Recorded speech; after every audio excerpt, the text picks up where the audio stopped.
Ito yung sasabugan po namin ng sibuyas. Itatry po namin na magsabog ngayong tag-ulan.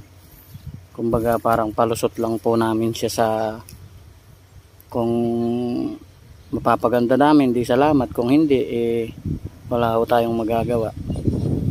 Yan. Salamat po sa patuloy na pagsuporta at salamat din po sa palaging pag-comment, pag-react. At kung hindi po sa inyo nakakaabala pa-share na din po ng ating mga video para updated po kayo sa lahat ng mga ina-upload kong mga video. Yun lang po at maraming pong salamat sa inyong lahat. God bless po. Ayan, ganito po namin sinisimulan ang paggagayak sa taniman ng sibuyas. Mula po yan sa inararo ng kalabaw. Tapos babasagin po natin ng traktor yung mga buo-buong lupa na galing sa pagkakaararo ng kalabaw. Ayan, gaya po ng ginagawa ko, iniikutan po natin yung mga malalaking tipak ng lupa. Tapos pagkatapos po ulitin kami, ito na po yung sinuyot ng kalabaw.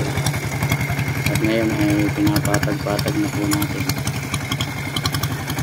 Ganyan lang po ng paggagayak ng sibuyas. Nakatulong po natin sa paggagayak kung bata na ito. Napang hinupot, mas mabagal yung pakina yung kanyang nakin. Kasi papagpot ko sa kanya. Samantalang yung akin po ay bali dinudurog ko lang po yung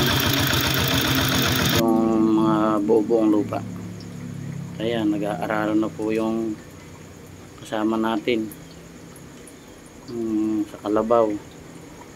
Pinapatag po nila yung lupa at kung sakaling magpatubig tayo